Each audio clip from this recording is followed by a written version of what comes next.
Hello मेरे बच्चों, कैसे हैं आप सब। मेरे बच्चों, प्रेम से बोलिए राधे राधे।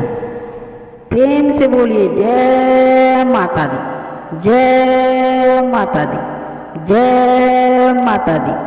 ओम साई राम।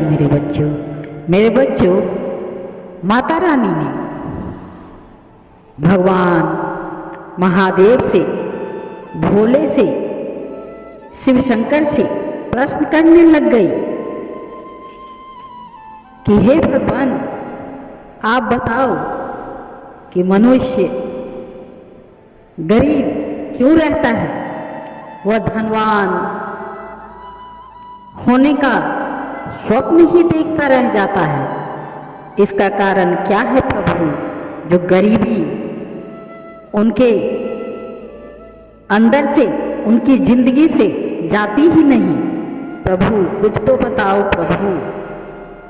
भगवान शिव ने कई अवसरों पर माता पार्वती को मानव जीवन से जुड़े कई रहस्य बताए थे। मेरे बच्चों, भगवान शिव ने पार्वती माता को जो पाठ पढ़ाए थे, वे मानव जीवन, परिवार और शादीशुदा जिंदगी के लिए काफी महत्वपूर्ण होगा। मेरे बच्चों, भगवान शिव ने पार्वती माता को ऐसे चमत्कारी बात राज बताए थे, जिन्हें समझ लेने पर आपकी जिंदगी बदल सकती है। मेरे बच्चों, इस संदेश में, ये माता रानी का संदेश शिवना प्रकाश है। उन्होंने कहा माता रानी से कि शिव न प्रकाश है और ना ही अंधकार, वह शून्य है और पदार्थ भी, वह समस्त ब्रह्मांड है। माता रानी से कहने लगी, सुनो प्रिय, वह शक्ति के स्रोत हूं मैं, वह शक्ति का हिस्सा हूं और खुद ही शक्ति भी हूं।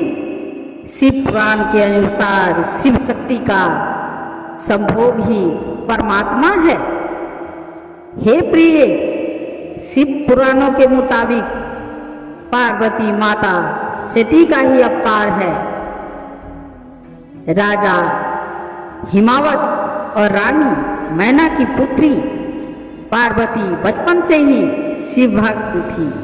पार्वती के जन्म पर नारद मुनि ने भविष्यवाणी की थी कि वह भगवान शिव से ही विवाह करेंगी। बड़ी होने पर पार्वती की शिव की प्रति शक्ति और भक्ति बढ़ती ही गई। कई सालों की तपस्या और कई बाधाओं को पार करने के बाद शिव और पार्वती का विवाह हुआ। उन्होंने स्मरण करवाया, माता रानी को ये सब बताया। सबसे बड़ा गुण और सबसे बड़ा पाप क्या है? हे प्रिय, आज मैं तुम्हें बताता हूँ। एक बार माँ पार्वती ने भगवान शिव से पूछा कि मानव का सबसे बड़ा गुण क्या है? हे भगवान, बताइए, मानव सबसे बड़ा पाप कौन सा करता है, कब करता है? भगवान शिव ने इसका उत्तर एक बार में ही दिया। भगवान शिव ने कहा, दुनिया में मान सम्मान, कामना और हमेशा सत्य वचन बोलना सबसे बड़ा गुण है। हे प्रिय, भगवान शिव ने पार्वती माँ से कहा कि इस दुनिया में सबसे बड़ा पाप बेईमानी और धोखा करना होता है। धोखा इस दुनिया का सबसे बड़ा पाप है जो मानव करता है। मानव को अपनी जिंदगी में हमेशा ईमानदार रहना चाहिए। हे प्रिय, पार्वती माता को बताया कि मानव को परिश्रम करने के साथ खुद का मूल्यांकन करते रहना चाहिए। मानव को हमेशा अपने कृत्यों और व्यवहारों पर खुली नजर रखनी चाहिए।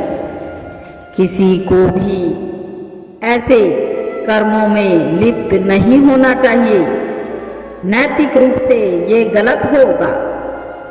हे प्रिय, कभी कभी इन तीनों कर्मों को ही ना ही करे, मानव तो ही अच्छा है। भगवान शिव ने माँ पार्वती को बताया कि किसी को भी वाणी, कर्म से और विचार के माध्यम से पाप करना यानी पाप पूर्ण कर्म नहीं करने चाहिए, और विचार और वाणी से भी अद्भुत अशुद्धता नहीं होनी चाहिए। मनुष्य वही करता है जो वह बोता है।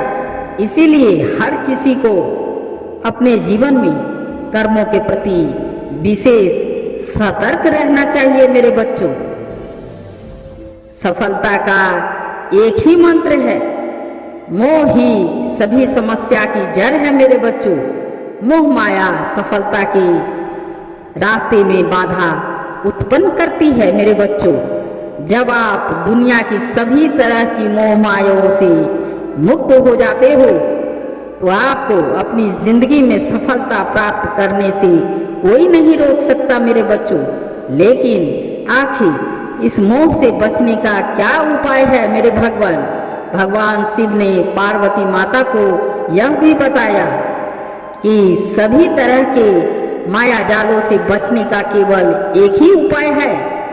हे प्रिय, मानव शरीर की क्षण भूमिता को समझ जाए, जो इंसान अपने मस्तिष्क को उसी अनुसार ढालेगा तो इस एक चमत्कारी मंत्र से बदल जाएगी आपकी जिंदगी। भगवान शिव ने पार्वती को बताया कि मृग तृष्णा सभी कष्टों का एकमात्र उपाय है। मानव को एक के बाद दूसरी चीजों के पीछे भागने के बजाय ध्यान में मन लगाना चाहिए। हे प्रिय, कर्म के वक्त और शरीर के बंधन से मुक्ति के लिए ध्यान का अभ्यास करते रहना चाहिए मानव को। हे प्रभु, जो इंसान गरीब है वो गरीब ही है, मगर वो अमीर कब बन सकता है? प्रभु, ये गरीब इंसान कब ये सुखी हो सकता है? क्या ये कभी सुखी नहीं हो सकता? फिर भगवान ने कहा कि हे प्रिय, चलो इस पृथ्वी पर और देखो कि मानव के बीच क्या चल रहा है। एक बार माता पार्वती ने भगवान शिव से कहा कि प्रभु, मैंने पृथ्वी पर देखा है कि जो व्यक्ति पहले से ही अपने प्रबंध से दुखी हो, आप उसे और ज़्यादा दुख प्रदान करते हैं प्रभु, और जो सुख में है आप उसे दुख नहीं देते हैं। भगवान ने इस बात को समझने के लिए माता पार्वती को धरती पर चलने के लिए कहा, और दोनों ने इंसानी रूप में पति पत्नी का रूप लिया और एक गांव के पास डेरा जमाया। शाम के समय भगवान ने माता पार्वती से कहा कि हम मनुष्य रूप में यहाँ आए हैं, इसीलिए यहाँ के नियमों का पालन करते हुए हमें यहाँ भोजन करना होगा प्रिय। इसीलिए मैं भोजन की सामग्री की व्यवस्था करता हूँ, तब तक तुम भोजन बनाने की व्यवस्था बनाओ देवी। भगवान के जाने की ही बात माता पार्वती रसोई में चूल्हे को बनाने के लिए बाहर से ईंट लेने गई और गांव में कुछ जर्जर हो चुके मकानों से ईंट लाकर चूल्हा तैयार कर दिया। चूल्हा तैयार होते ही भगवान वहाँ पर बिना कुछ लाए ही प्रकट हो गए और माता पार्वती ने उनसे कहा, आप तो कुछ लेकर नहीं आए, भोजन कैसे बनेगा? भगवान बोले, हे प्रिय, अब तुम्हें इसकी जरूरत नहीं पड़ेगी।